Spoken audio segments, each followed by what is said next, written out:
هلو هلو، عاملين ايه؟ وحشتوني جدا جدا جدا. بناء على طلبكم وطلب الكثير منكم هنا وعلى الانستا ان انا اصور لكم الفستان القمر دوت. ف عملته لكم بالتفصيل الممل. هو بجد سهل قوي وعملي جدا وواسع وساتر، والتفاصيل بتاعته رهيبه يا جماعه. فبدون دخول في تفاصيل كتير، يلا بينا على الفيديو.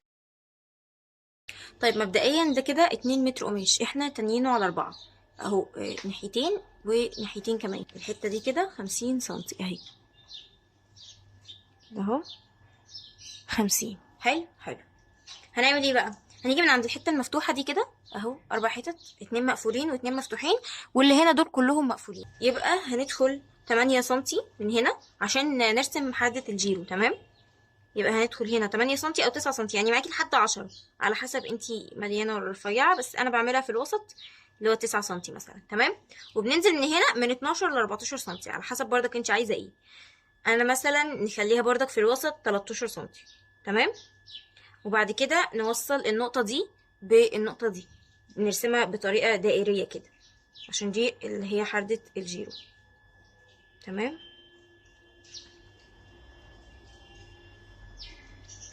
تمام. ادي كده اول حاجة. تاني حاجة بقى، بنيجي من عند الحتة المقفولة ديت بننزل 35 سنتي اهو كده، نحط شرطة كده عند ال35. دلوقتي بقى هنوصل النقطة بتاعة ال35 اللي احنا حطيناها هناك، هنوصل ديت كده بالنقطة ديت بتاعة ال8 أو ال9 سنتي اللي احنا أخدناهم. يعني هنعمل خط كده، هنعمل شرطات كده. تمام؟ ونوصلهم ببعض كده.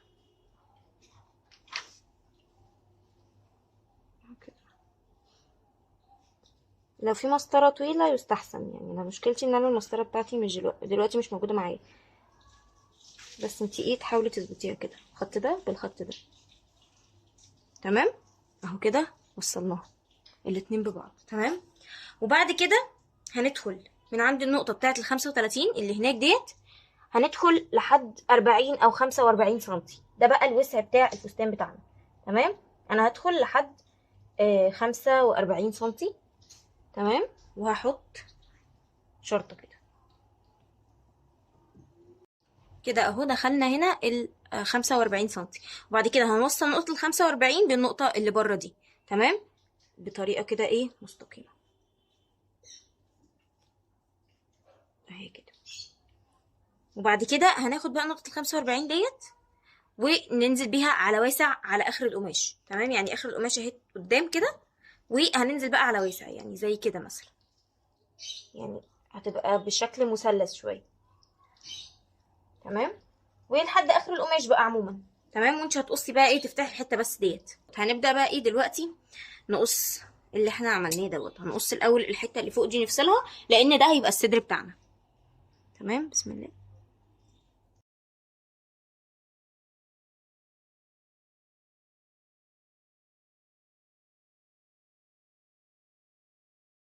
تمام؟ قصينا كده الحته دي. دلوقتي بقى هنقص الحته دي كده،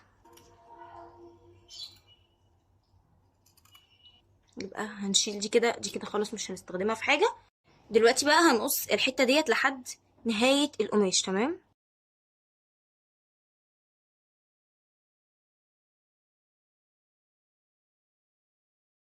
دلوقتي كده ده شكل الفستان بتاعنا. تمام؟ هنخليه زي ما هو كده على جنب. تمام؟ ونجيب بقى الحتة دي عشان دي هتكون الصدر من فوق. طيب هنعمل بقى الصدر ازاي؟ طيب بعد ما صورت الكاميرا ما صورتش، المهم اللي انا عملته ان انا عملت فتحة الرقبة الامامية والخلفية. دخلت هنا 8 سنتي. تمام؟ وعملت شرطة كده هنا. تمام؟ وبالحتة المقفولة نزلت 2 سنتي. تمام؟ ونزلت كمان 8 سنتي، ووصلتهم كده بحردة كده، النقطة دي بالنقطة دي والنقطة دي بالنقطة دي. تمام؟ وبعد ال20 سنتي اللي انا عملتهم دول بنزل من هنا كده 3 سنتي. تمام؟ وبعمل شرطة. تمام؟ وبعد كده بوصل النقطة دي بالنقطة دي، يعني كده اهو. استنى بس كده اهو كده. تمام؟ النقطة دي بالنقطة دي كده اهو. تمام؟ وبعد كده بنزل بقى من النقطة اللي احنا اخدناها ديت، بننزل 12 سنتي. تمام؟ اهو ننزل بخط كده مستقيم 12 سنتي. نحط بس نقطة عند ال12 وننزل كده 12 سنتي. حلو حلو. وبعد كده نوصل النقطه بتاعت ال 12 ديت لحد اخر المثلث هناك اهو، اقرب لك كده عشان يبان، لحد اخر المثلث هناك. بس نحاول ان احنا ايه نكون ظابطين القماش بتاعنا عشان لما نيجي نقص.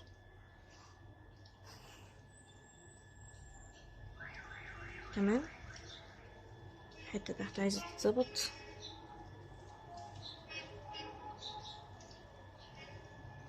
نظبط كده القماش بتاعنا كده، القماش بتاعنا مظبوط تمام. ونوصل بقى الحته ديت باخر المثلث زي ما قلت لكم. تمام اهو كده.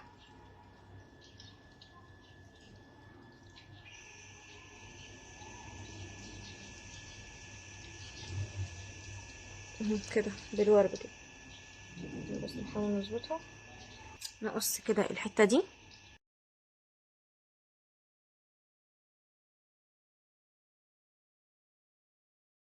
تمام. دي كده مش هستخدمها في حاجه خلاص. ونقص الحته دي كمان، نظبط بس كده المثلث.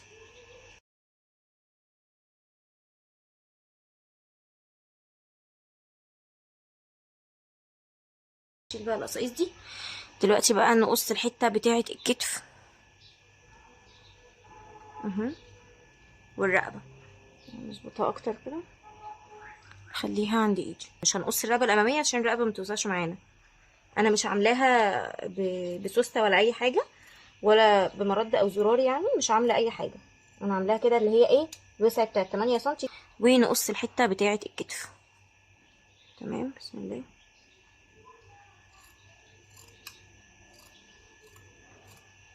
كده بقى عندي الحته بتاعه الصدر اهي، المثلث ده والمثلث ده اهي، ده الشكل اللي بيبقى قدامي كده اهو. تمام. هنشيل بقى الحته بتاعه الجزء الخلفي ده، نشيله على جنب خلاص، احنا مش محتاجينه دلوقتي. وهنرجع نتني الجزء بتاع الامام تاني، نظبطه كده. تمام. علشان نقص بقى الرقبه الاماميه. فهنبدا بقى نقصها دلوقتي اللي احنا كنا معلمينه ده. وبس كده. ده كده شكل الصدر عندي اهو. ده الجزء اللي قدام، وده الجزء اللي ورا. تمام. يبقى ده الشكل عندي. ايه بقى بعد كده؟ بنقفل الكتف على الكتف. تمام. بنقفل الحته دي كده على الحته دي اهي، وبنقفل الحته دي على الحته دي. وبعد كده بنجيب بقى الجزء اللي احنا قصيناه في الاول اهو كده. ده الصدر بالنسبه لي، خليه كده على جنب. وده الجزء اللي احنا قصيناه في اول الشغل. هنجيب بقى الجزئيه دي كده اللي هي من عند الحرده بتاعت الجيرو او حرده البط، تمام، لحد المثلث اللي هناك، ونكشكشها. هوريكم ازاي نكشكشها على المكنه لو حد ما بيعرفش. المهم ان احنا يعني بناخد يعني بناخد خط خياطه كده رفيع من بره، وبعد كده بنشد الخيط اللي من تحت. يا اما لو عندك دواس كشكشه يبقى خير وبركه يعني. تمام. بتكشكشي لحد النص، وبتكشكشي الجنب التاني، وهكذا يعني. ادي ده كده الوش وده كده الظهر، او ايا كان، الاتنين شبه بعض عادي يعني. وبتكشكشيها، وبعد كده بتثبتي بقى ايه، يعني لما تيجي تخيطي الجزء اللي فوق في الجزء اللي تحت، بتوصلي من النص. يعني بتجيبي اهو كده مثلا النص بتاعك. انت اوريدي بتكوني معلماه. استني بس نعلم الحته دي كده. تمام. دي متعلمه، دي بقى مش متعلمه، عشان نكون بس عارفين ان ده النص. نفتح فتحه صغننه كده. تمام. بنجيب بقى النص ده، هو اوريدي دلوقتي متكشكش عندنا، نثبته من النص دوت، يعني النص ده او نص المثلث ده او حرف المثلث ده في الحته دي. تمام. ده كده في ده. بيبقى بنحط طبعا الوش على الوش، يعني لو انتوا لسه مش بتعرفوا تقعدوا على المكنه، فاحنا لما بنيجي نخيط القماش بنحط الوش على الوش عشان لما يتقلب يكون مظبوط. تمام. وبنبدا نثبت من اول النص كده. يفضل يعني لو تحطيه بدبوس او تثبتيها بدبابيس، وتثبتيها بقى ايه لحد الحرف بتاعك. تمام. لحد الحرف اللي هو هنا. تمام. وبعد كده بقى الحته الاخيره بتاعه الفستان، اللي هي مثلا من تحت كده هنا، من الحته اللي تحت دي بقى على حسب الطول اللي انت عايزاه بتقصي الحته اللي تحت دي. انا حاليا مش عايزه اقصره لاني انا مش عاملاه ليا، فمش عارفه طول البنوته اللي هتاخده هيكون قد ايه، فبسيبه لهم طويل يعني. فده كده الجزء اللي فوق. دلوقتي هندخل على الجزء بتاع الكم. دلوقتي بقى المفروض ان احنا نعمل الدراع. تمام، احنا مستخدمين في الفستان دوت يعني مثلا من 3 متر الا ربع ل 3 متر على حسب. فدلوقتي انا مستخدمه 3 متر. تمام، والمترين الاولانيين احنا كنا اوريدي فاصلينهم عن المتر ده، يا اما انت بتجيبيهم من الراجل بتقولي له ان انت عايزه مترين لوحدهم ومتر لوحده، يا اما انت بتجيبيه وتقصيه. تمام، دلوقتي اهو 2 متر، ال2 متر الاولانيين استخدمناهم. ده كده المتر اللي اتبقى معايا احنا طبقناه على. طيب بننزل من الحته المقفوله كده، بننزل 5 سنتي. ليه ال5 سنتي دول؟ علشان الكشكشه اللي بتكون في القماش من فوق او بتكون في الكتف من فوق. فدلوقتي نزلنا 5 سنتي. تمام تمام. والطول الكلي بتاع الدراع مثلا بيكون في رينج ال60 ل65. انا باخده احتياطي 65 علشان ده بيكون مقاس وان سايز لكل المقاسات يعني، فال65 بيكون مناسب جدا بالنسبه لي. عايزه تزودي 2 سنتي كمان يعني يبقى مثلا 67 علشان تانية الخياطه، مفيش مشكله عشان هو بيتنى تانية في تانية من هنا. تمام، انا دلوقتي اخدت اهو ال5 سنتي، بتقيسي من بعد ال5 سنتي دول بتقيسي ال65 او ال67 بتوعك، وتاخدي خط في الاخر علشان تبداي ان انت تقصي الحته اللي انت محتاجاها، اللي هي ال65 سنتي بس. انت مش محتاجه بقيه القماش. علشان كده بقول لك ان انت مش لازم تاخدي يعني ايه 3 متر كاملين، انت تاخدي 2 الا ربع او 3 الا ربع مثلا. تمام.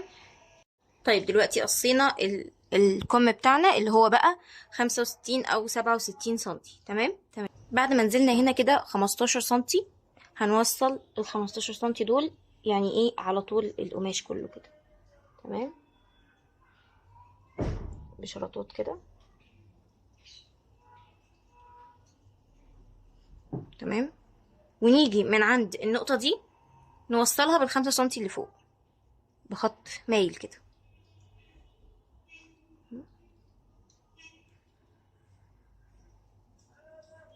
لو مش هتعرفي توصلي بالمتر، انا عن نفسي بتزاول من ان انا بخطط بالمتر او بوصل بالمتر.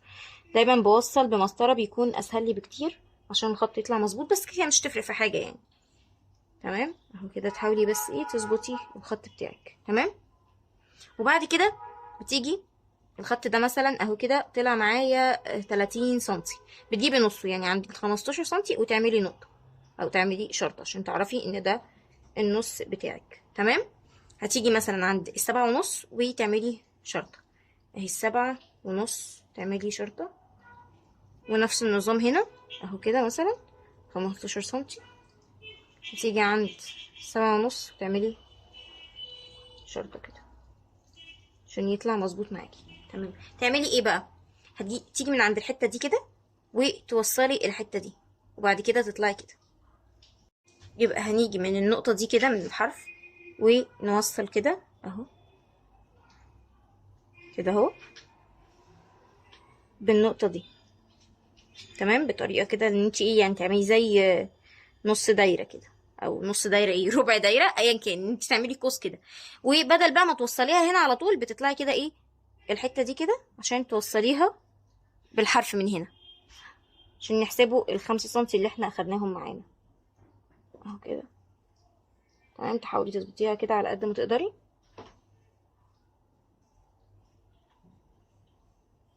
وبس كده طلع معاكي حردة الكم وحردة الجيرو. تمام، وتبدأي بقى دلوقتي ايه تقصي، هتقصي كده. تمام، وبس كده. عايزه الكم ينزل على وسعه تمام، بس طبعا هتفكي الحته دي لان احنا عندنا هنا حتتين مفتوحين وحتتين مقفولين، هتقصي طبعا الحته دي هتفتحيها يعني. تمام، عايزه الوسع بتاع الكم يكون كده تمام، عايزه يكون اصغر شويه اللي انت عايزاه، لكن انا عن نفسي بسيبه بوسع قوي يعني علشان انا الزي بتاعي بيكون اغلبه لمختمرات وهكذا. فده اكتر حاجه بتكون مناسبه معاهم. مش بحب الجسم يعني او الكم يكون مجسم على الدراع اهو كده. دلوقتي بقى هنبدأ نقص الحتة دي اهي. تمام،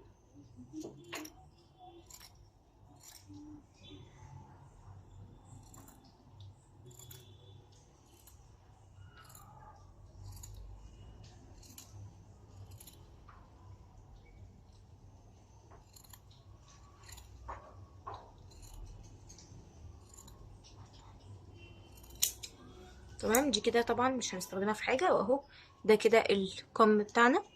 بس هنفتح الحتة دي زي ما احنا قلنا. تمام، هنفتح كده ايه اللي هو لحد اخر الكم. هنفتح الحته دي،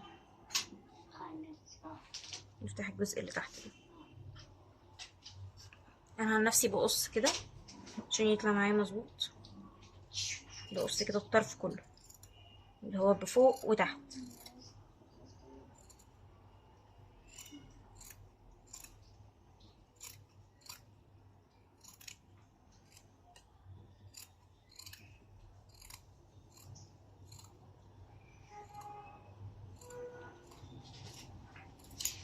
تمام، وبس كده. ده كده معانا الكم. بس استنوا بس ايه، نعلم النص بتاعه. نعلم كده النص بمثلا نقص حته صغنونه خالص عشان نعرف ان ده النص، علشان دي الحته اللي هنكشكش منها. احنا لما بنيجي نوصل الكم او نركب الكم، بنحط دبوس مثلا، بنثبت نص الكم كده في النص بتاع الكتف، يعني الحته اللي في الكتف من فوق بنثبتهم، وبعد كده نبدا بقى ايه نكشكش الحته دي كده. بتتنى كده تحت المكنه. يعني لو عرفت ان انا اصورها لكم وانا بقفله اصوره لكم، بس اتمنى الفيديو ما يكونش طويل. بيكون بقى ايه متكشكش كده، ومن فوق بيكون بالمنظر ده زي اللي في الصوره بالظبط اللي انا حطها لكم. تمام، ادي كده الكم. بنعملها ازاي بقى الرقبه؟ نقيسها كده بالوايم، اوكي، ونتنيها على 4. ماشي، احنا مش عايزين بس الحته دي عشان ما تزولناش، مش عايزين الحته دي في حاجه. يبقى هنجيب الحته دي كده ونتنيها على 4.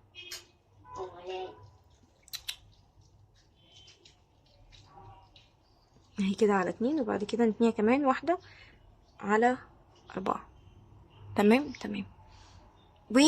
ونرفعها، ممكن مثلا نخليها في حدود مثلا 4 سنتي مثلا. انا بصراحه بقصها بالوايم كده يعني، وبتطلع معايا مظبوطه. اهو مثلا كده هقص كده. تمام، نفس النظام من الناحيه التانية، نقص بردك كده لحد لما نخليها زي مستطيل كده صغنن. تمام، اهو كده مثلا.